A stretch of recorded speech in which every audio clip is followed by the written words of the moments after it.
1월 19일 수요일 오늘의 말씀은 누가복음 5장 27절에서 39절의 말씀입니다.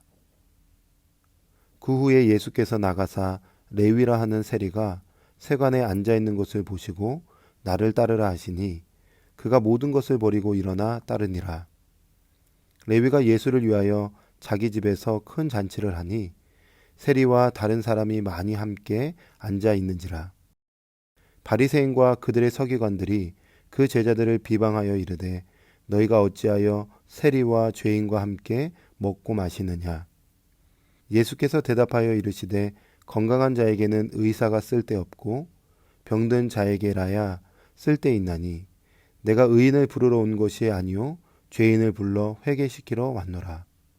그들이 예수께 말하되 요한의 제자는 자주 금식하며 기도하고 바리새인들의 제자들도 또한 그리하되 당신의 제자들은 먹고 마시나이다. 예수께서 그들에게 이르시되 혼인집 손님들이 신랑과 함께 있을 때에 너희가 그 손님으로 금식하게 할 수 있느냐. 그러나 그날에 이르러 그들이 신랑을 빼앗기리니 그날에는 금식할 것이니라. 또 비유하여 이르시되 새 옷에서 한 조각을 찢어 낡은 옷에 붙이는 자가 없나니 만일 그렇게 하면 새 옷을 찢을 뿐이요 또 새 옷에서 찢은 조각이 낡은 것에 어울리지 아니하리라. 새 포도주를 낡은 가죽 부대에 넣는 자가 없나니 만일 그렇게 하면 새 포도주가 부대를 터뜨려 포도주가 쏟아지고 부대도 못 쓰게 되리라. 새 포도주는 새 부대에 넣어야 할 것이니라. 묵은 포도주를 마시고 새 것을 원하는 자가 없나니 이는 묵은 것이 좋다 함이니라. 아멘. 오늘 본문의 말씀은 레위라는 세리가 예수님의 부르심을 받고 제자가 된 이후에 자기 집에서 큰 잔치를 베풀면서 일어난 사건의 말씀입니다. 오늘 말씀을 통해서 주님께서 우리에게 어떤 소중한 말씀과 깨달음을 주시는지 함께 나누고 생각하려고 합니다. 누가는 레위가 잔치를 베풀어 세리와 죄인들이 주님과 함께 먹고 마시는 이 놀라운 식탁 교제를 제공함으로써 참된 제자의 길이 무엇인지 이야기하고 있는 것입니다. 또한 새롭게 도래한 메시아의 시대란 어떤 것인지도 알려주고 있죠. 레위에게 찾아온 이 은혜의 시작은 예수님께서 그에게 손을 내밀어 주심부터 시작되고 있습니다. 27절의 말씀에 보니까 그 후에 예수께서 나가사 레위라 하는 세리가 쇠관에 앉아 있는 것을 보시고 나를 따르라 하시니 예수님께서 레위에게 찾아가 주셔서 그를 제자로 불러주고 있습니다. 여러분, 이때 당시의 세리는 경멸의 대상이었습니다. 그런데 예수님은 그런 세리를 아무 조건 없이 제자로 부르시고 있는 것이죠. 우리가 하나님의 나라의 일꾼들은 어떤 사람들이냐?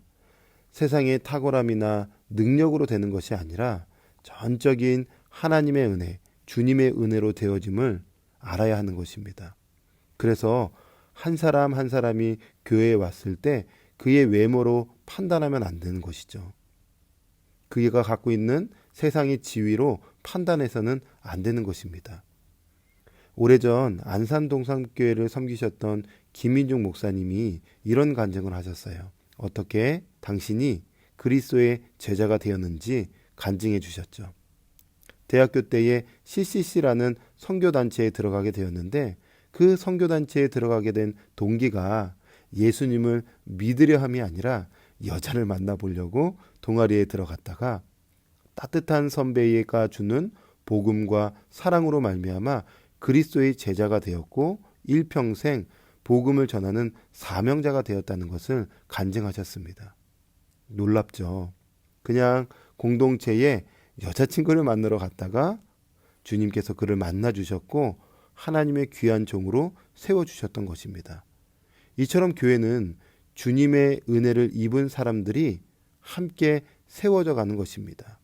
그래서 우리도 누군가를 외적으로 보는 것이 아니라 예수님께서 나를 조건 없이 사랑해 주시고 구원해 주시고 하나님의 섬김의 자리로 인도해 주셨던 것처럼 우리도 한 영혼 한 영혼을 그렇게 대하는 따뜻한 하나님의 사람들이 되길 원합니다. 모든 것을 버리고 예수님을 따른 세리가 이제 그 은혜의 감격 속에서 큰 잔치를 베풀죠. 그런데 이러한 모습을 못마땅해 여겼던 그룹이 있었습니다. 30절 말씀에 보니까 바리새인과 그들의 서기관들이 그 제자들을 비방하여 이르되 너희가 어찌하여 세리와 죄인과 함께 먹고 마시느냐. 소위 의인이라고 자처하는 이 강팍한 바리새인과 서기관들 앞에서 예수님께서 아주 중요한 말씀을 하세요. 31절에 예수께서 대답하여 이르시되 건강한 자에게는 의사가 쓸데없고 병든 자에게래야 쓸데가 있나니 내가 의인을 부르러 온 것이 아니요 죄인을 불러 회개시키러 왔노라. 아멘. 예수님께서 이 땅 가운데 오신 이유는 죄인을 불러 회개시키기 위함이고 또 다른 의미로는 잃어버린 자를 찾아 구원하시기 위해서 예수님께서 이 땅 가운데 오셨다는 것입니다. 이것이 우리 주님의 근본 사역이며 교회는 이 사역을 위해서 전심전력해야 하는 것이죠. 교회는 아프고 병들고 죄인들이 함께 모여서 주님의 은혜를 힘입어 치료받고 회복되어서 함께 주님을 높이고 예배하는 곳입니다. 한 번은 저에게 이런 일이 있었습니다. 한 가정에 신방을 하게 되었는데 집사님이 이런 이야기를 하시는 거예요. 우리 남편이 교회를 다니다가 지금은 교회를 다니지 않습니다. 왜 다니시지 않나요? 라고 여쭤보니까 남편이 교회 다니다가 교회 다니는 사람들에게 실망해서 더 이상 나가지 않는다는 거예요. 그래서 이런 말씀을 드렸죠. 집사님, 환자가 아프면 어디를 갈까요? 병원에 간다는 겁니다. 누구에게 갈까요? 의사에게 치료받으러 간다는 거죠. 그때 환자가 병원에 있는 환자를 보고 실망할까요? 아니요, 그렇지 않다는 것입니다. 더 아픈 환자가 있구나, 아니면 더 건강한 환자가 있구나, 이 정도로 생각한다는 거죠. 맞아요. 교회도 아픈 사람들이 오는 곳입니다. 영적으로 질병 가운데 있고 외롭고 힘들고 인생에 고독하고 죄악으로 투성인 사람들이 다 의사이신 예수님께 와서 치료받고 회복되어서 주님을 높이고 예배하는 곳이 교회입니다. 남편분에게 그렇게 한번 설명해 주셨으면 좋겠습니다. 라고 이야기했던 것이 기억이 납니다. 여러분, 교회는 예수님으로 말미암아 치료받고 회복된 분들이 또 다른 아픈 사람들을 품고 버듬으면서 사랑을 나누는 그런 소중한 공동체인 것이죠. 우리 믿음의 성도님들도 우리 교회에 아프고 지쳐있는 성도들이 있다면 예수님처럼 따뜻한 사랑과 손길로 대하여서 우리 주님을 높이는 우리 귀한 성도님들의 삶이 되시기를 바랍니다. 마지막으로 예수님께서 서기관과 바리새인들에게 혼인잔치 비유와 새 옷 조각 비유, 새 포도주 비유, 이 세 가지 비유를 들려주세요. 이 비유는 무엇을 의미할까요? 예수님으로 말미암아 새로운 시대가 왔다는 것입니다. 그러므로 더 이상 종교적 관행에 머물러 있지 말고 예수 그리스도를 영접함으로 말미암아 주님께서 주시는 새로운 은혜의 삶을 살아내라고 말씀하고 있는 것이죠. 우리도 신앙생활을 하다 보면 때로는 관습과 관행에 젖을 때가 있습니다.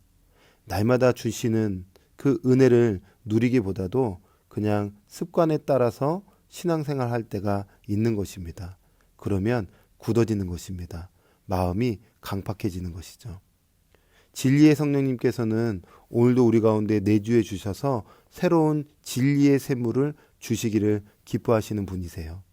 그러므로 성령께서 우리 가운데 함께 하시기를 소망하며 하나님께서 우리에게 주시는 이 말씀을 성령께서 주시는 눈으로 보고 그 말씀대로 살기를 소망할 때 새로운 은혜의 하루가 될 것입니다. 그러한 기쁨이 우리 성도님들 삶 가운데 있기를 주님의 이름으로 축복합니다. 아멘. 기도하겠습니다. 하나님, 오늘 우리에게 소중한 말씀을 주셔서 감사합니다. 이 말씀대로 살아낼 수 있는 은혜를 허락하여 주시옵고 내게 베풀어 주신 구원의 감격을 기억하고 감사하면서 또 다른 이에게 그 은혜의 통로가 되어질 수 있도록 우리를 사용하여 주시옵소서. 함께 하실 하나님께 감사드리며 예수님의 이름으로 기도합니다. 아멘.